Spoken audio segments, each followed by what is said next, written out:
SUV driver hits crowd at Texas bus stop near border. Now this is I think Emerald brought this up yesterday. They're saying that they think he did it on purpose. Yeah.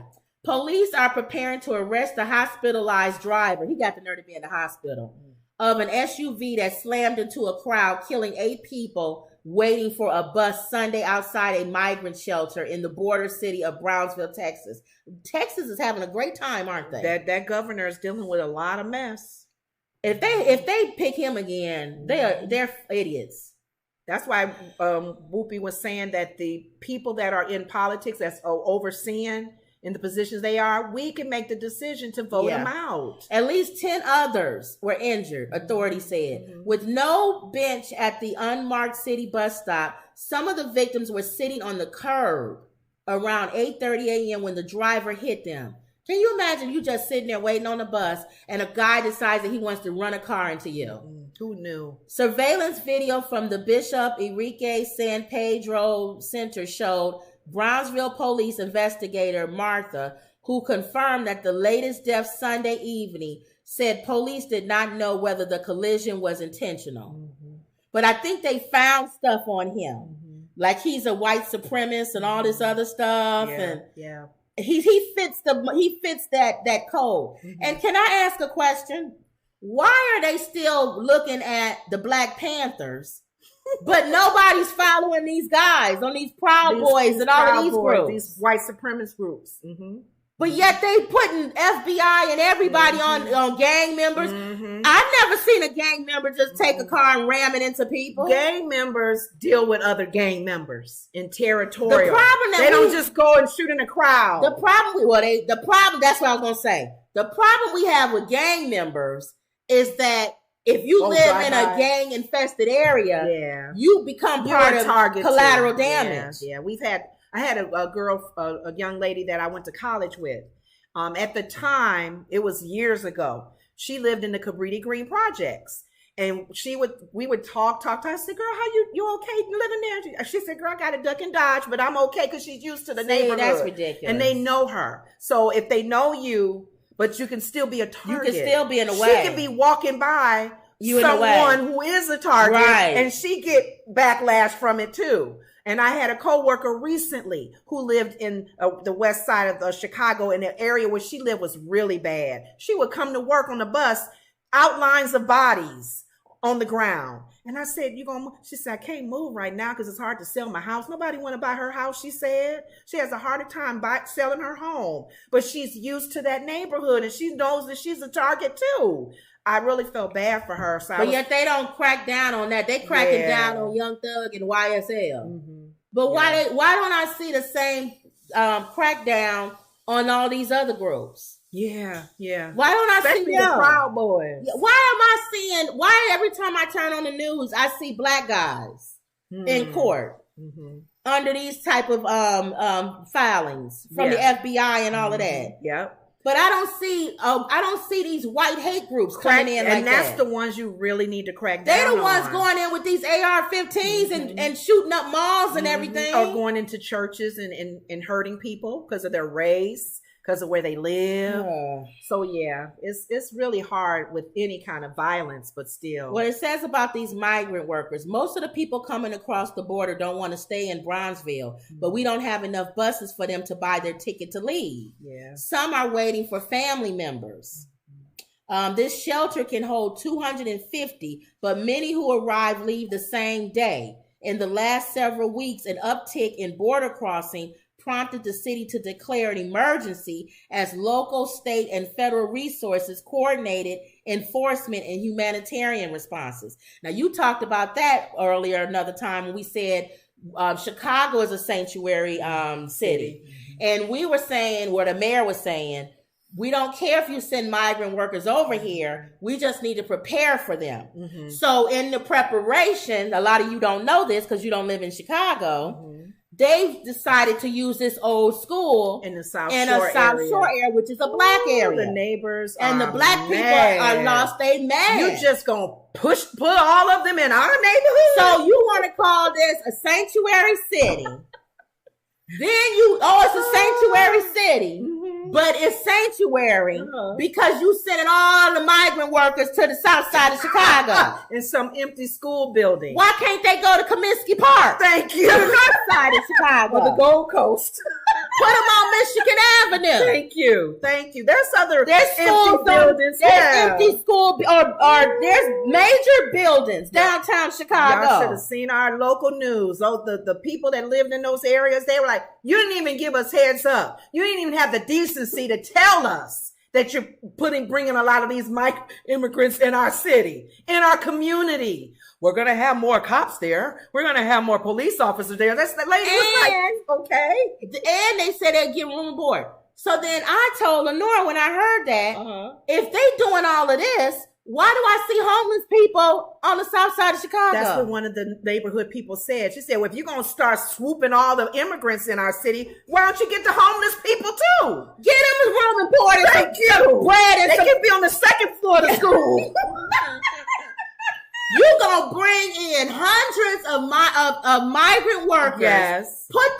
House them in a school. Give them food and clothes. A place to shower. But they stepping over the homeless people who live in the city. Thank you. What sense does that make sense? So them people are boiling mad. I mean, think about it. That is a good question they asked, and they couldn't even say anything. Muhammad, you got a point. I wouldn't care if they said we swooping everybody up. Thank you. There should be nobody on the street, no families on the street. Thank you. Not, well, your family on the street. Now, are you a migrant family on the street? Or are you just some lady that's had a tough deal with you? You're a single mom and you just sleep in your car. We need to know the difference here. This building is only open for migrant people, not you, lady. I'm sorry. You just got to stay on the streets. Does that make sense? No, it doesn't. So that's what Chicago's dealing with now. And they're getting ready to get a new mayor. And they are waiting to hear what his plan is. He really don't have one. He's trying to continue the plan of the other mayor because we're a sanctuary city. So a sanctuary state, really, right? The whole state. Well, no, the city. Chicago. Okay, Chicago. Girl, the state of Illinois is conservative. Are you out of your mind? That's right. Because they tried to get another Republican governor. Absolutely. And he couldn't win Chicago. If you step outside of Chicago, it's Republican. I feel sorry for any Republican that's running for governor. People keep saying Illinois is blue. Illinois is a blue state because of Chicago. That's the only reason. Yeah, that's true. Okay. So we're talking about immigration and immigrants. So what is Title 42 and what does it mean for immigration at the southern border? It's going away this week. Okay. And everybody's like, well, what is it? President Joe Biden visited the U.S.-Mexico border on Sunday. Finally. He finally goes there. The first time as president. And he's so old. Really? He should have been there. Okay.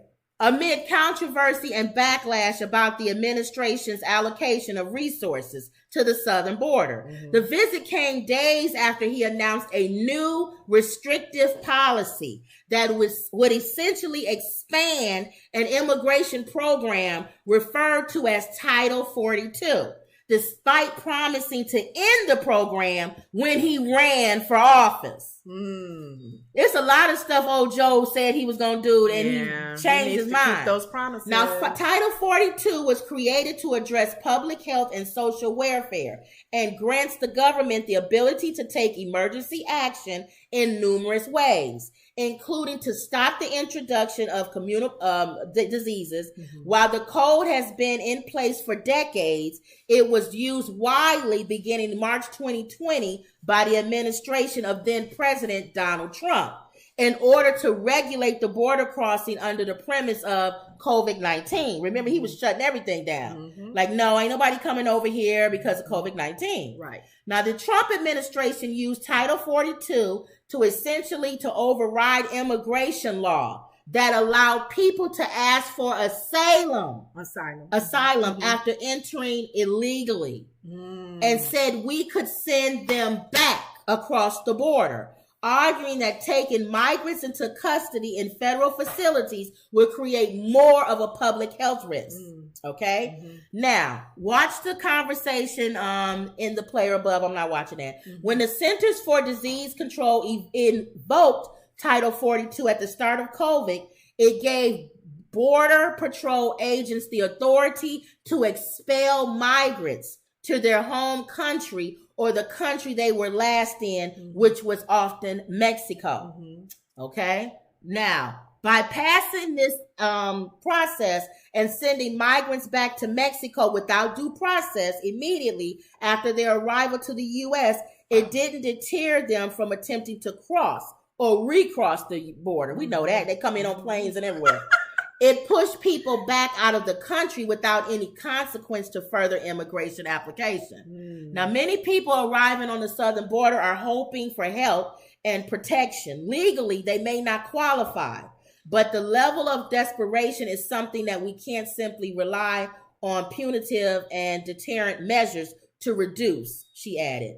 So what's going to happen, I'm trying to see what they're going to say. The Biden administration's initial attempt to end the use of Title 42 at the border in 2022 stalled after a group of states sued, taking the case to Supreme Court. The High Court agreed to hear the case, but is requiring the government to keep Title 42 in place in the meantime. So this is why they're saying there's a flux of people that's coming. Because if this is overturned, then they know that people are going to be turned away at that border. Now, the Supreme Court is conservative. So they saying, wait, just wait a little bit and we'll wait till, after the election, really. That's probably what they're saying. And then we'll deal with it then. That's causing thousands and thousands of people to run to the border now. Right. Literally like Taco Bell. Until this, run to the border. Because they had to change that, didn't they? Because they want to get in before it changes.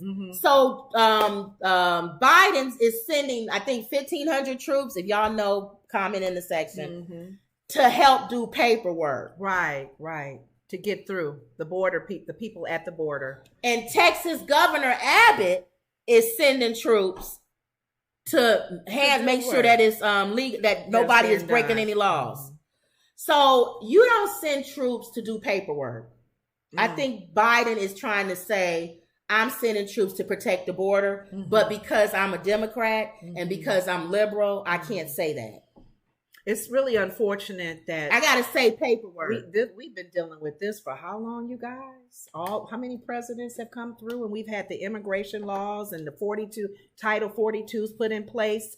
That a lot of the people, like even Anna on The View, she said a lot of people all of them don't come from Mexico. There's other Spanish they countries. Come through Mexico. But most of them are all coming. Majority of them are coming because of the issues they're having in their country. Yeah. So one of the things, though, that Kamala had brought up is dealing with the issues in their country.